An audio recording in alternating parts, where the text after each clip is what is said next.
dito, for a child is born to us, a son is given to us, the government will rest on his shoulder. And that's the Prince of Peace.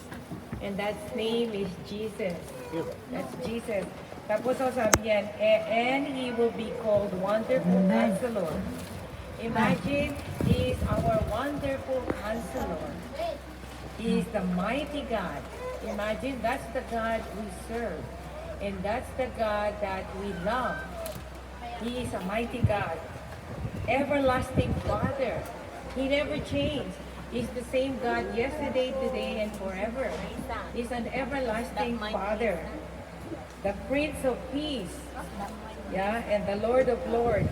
His government and his peace will never end. He will rule with fairness and justice from the throne of his ancestor David for all eternity. The passionate commitment of the Lords of Heaven's army will make this happen.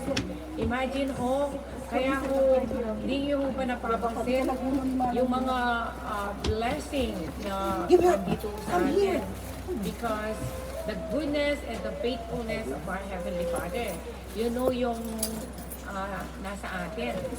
Living in United States, it's a blessing. Kasi United States is the land of opportunity. Sabi nga nila, is the land of honey, milk, and wheat. Sabi itong nakasulat dito sa Biblia noon. Di ba sabi ni God, I'm gonna bring you all my people to the promised land, sabi niya. Kaya tayo mga anak niya, dahil God chose us, dinala tayo dito sa Amerika. And we can even support our family in the Philippines. Di ba Kaya imagine, the God that we serve is a wonderful counselor, is a mighty God, is an everlasting Father, is a Prince of Peace. Even in John 16, sabi na, take heart. Sabi niya, in this world, you will receive challenges, trials, and tribulation. But with me, you will receive peace because I overcome the world. Kaya si Jesus is an overcomer. Ngayon tayo, mga anak niya tayo, as soon as we receive Jesus in our hearts, we are also victorious, we are overcomer, and we are more than a conqueror. Sabi dito. Kaya imagine, the God that we serve is a mighty God. Kaya whenever we pray earnestly, pray sincerely, and pray strong. Kaya yung God natin is a mighty God. We believe that there is a God who's a powerful God. And we also believe that there's a devil, the Satan, and the demons that who's destroying family, destroying our children, destroying people relationship. That's the power of the devil. But God said, I give you the authority that you will trample the snake, the scorpion, you will walk on those enemies, and you will overcome the power of the evil one, that's Satan. And that not even one can harm you, sabi ni God. And then sabi dito sa Bible, whenever we are in God, who can be against us? No one. No one can be against us. That's why we need to fix our eyes on Jesus. Kung marami yung mga challenges or trials na dumarating sa buhay natin, even me, I have a challenge. Even me, I have a trials. Pero sometimes, pag nagme-meditate ako, whenever I meditate, and then I just cried out to God. And then I cried out to God. And then God answered me. Sabi niya, because whenever we pray sincerely, God will gonna give us a discerning heart. We can really hear God's yung still small voice of our Heavenly Father. We can hear. Tapos sabi niya sa akin, hindi ko nakakalimutan yung mga paghihirap ko, anak. Sabi ni God sa akin. There is a joy waiting. So, ako naman, iniisip ko na, I know, if I walk into God's righteousness, if I follow God's will, not my will, and I know when I leave this world, and I know God will give me a place in heaven. Kaya ako ganun. Dapat, whenever we pray, we have to have that strong faith. Kasi that we know God is a wonderful counselor, He's a mighty God, He's an everlasting Father, He's the Prince of Peace. And He governed the whole earth. Kaya we have to always connect ourselves to God. We have to live our life in spirit, in God, and always walk in the path of God. Ganun ho dapat ang gawin natin. Because God will gonna bless us. Kasi naka-promise, sabi nga, the faithfulness of God endures forever. And His love will continue to all the generations. That's a promise. Kasi God is faithful even sometimes we are not faithful. God is loving sometimes, so kahit na sometimes we don't love other people. Some people, they have enemies. Pero dapat we have to love one another. We have to be kind to one another. Kasi yun ang gusto ni Lord sa atin. And we have to clean our hearts. Kasi God see the heart. The most important part of our lives, especially our walk in our faith with God, is our heart. Kasi nakasulat din sa Biblia in Matthew. Because whatever store up in our hearts, the mouth will speak. If the good thing in our hearts is good and kind, yung mouth will gonna speak goodness. Ganon. Whatever overflow in our hearts, it shows to people. Kaya we have to always be connected to our God, our Heavenly Father. Yung mga Holy Spirit, silang gabay natin, they are our guidance. Sila ang mag-guide sa atin, sila ang mag-help sa atin. Kaya we need to always fix our eyes on Jesus. Because Jesus is the author, the champion, the pioneer, and the perfecter of our faith. That's why we have to always fix our eyes on Jesus. And we have to holding on to all His promises. Even in Jeremiah, He said, call on to me. Call on to me. That's why we have to always pray. Always pray. Kung mag-pray tayo, dapat sit down and pray earnestly. Not only pray and then that's it. Tapos na tayo. We have to spend time with Jesus. Spend time with God. Always pray. Kaya sabi niya, call on to me, I will answer you. That's a promise. Ibig sabihin, He will answer us. And I will show you things that hidden things that you don't know. And great things that you don't know, I will show you and reveal it to you. Sabi niya. Kasi ako pag minsan whenever I'm praying, I cry out to God because His faithfulness and His goodness is always upon me. His mighty hand is always upon me and my family. Of course, marriage is not perfect, children is not perfect, we are not perfect, we're all sinners.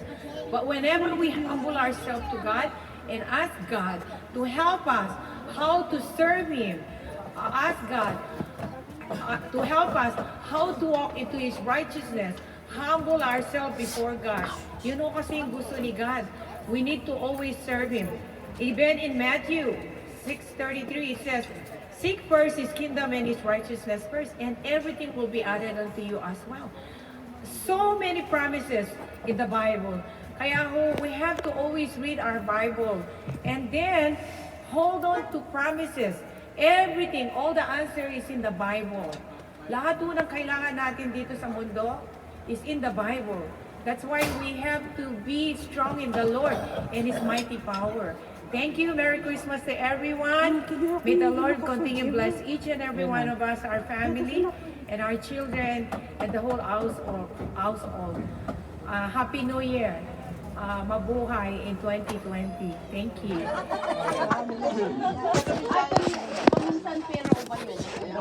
Okay. Dati ko pagtulo. Sorry. Kadang to irday ipagkumatay Ay, to. nag-ubak si Ubing. Nag-ubak si Ubing. Tala nga sinublatan ta. Barbaro man day ta. Bene. Yan. Dati in place of koray ta. Ay. Video camera. Hindi pa nakita yung kanya na. Naliday, uno naladingay. Daliday. Naliday, ang problema lang, minimlibak na. Nagkarkararag apo mo kumatasumba. Oray na different yun na. Bit-bitin dyan na no, nati-question mo hari. Ada problema na. Nagkitaan na takudi ko. Agkorkararag sa itahar. Nati-question mo. Mana nga makasumbat at tani, wakaw. Made, apoy Daniel Tico.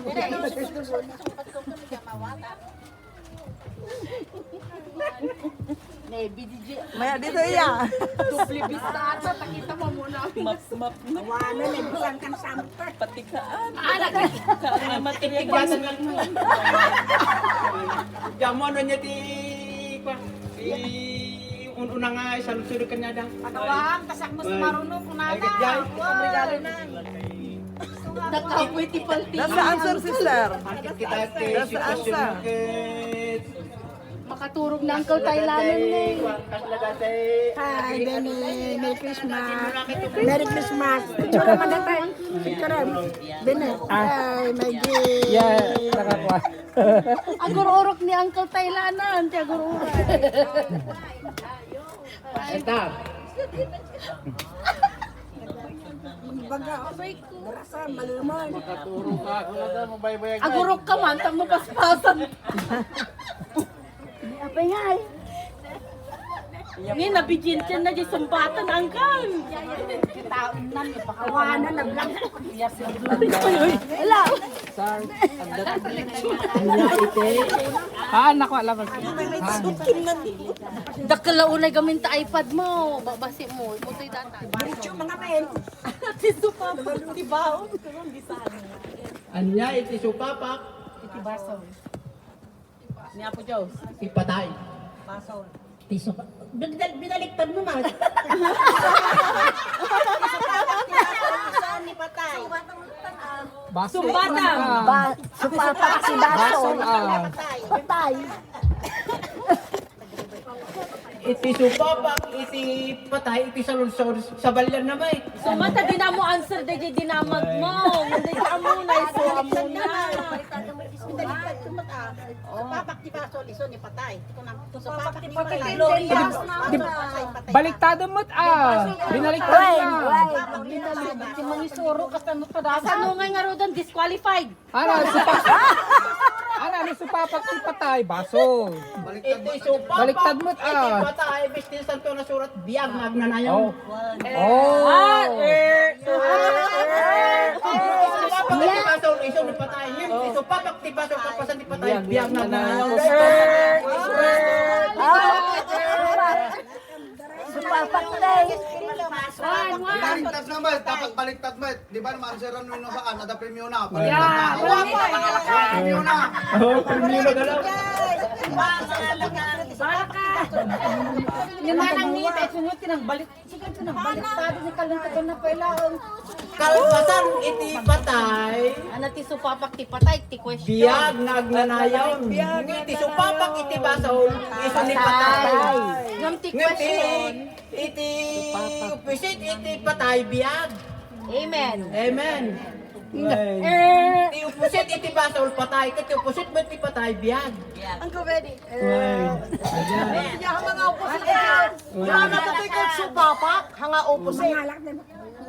Iti supapak, iti baso, patay. Iso nga ron. Nang di salud sa tate ka sumapak. Yung sumapak iti patay kunayo. Biag Biag ngagnanayaw. Iso nga ron nga ngagnanayaw. ni Apo Heso Kristo na ta. Iti supapak na biag ngagnanayaw. Amen. Hey, wait, you lose. Nandun na wala. Wow! Pinabibigyan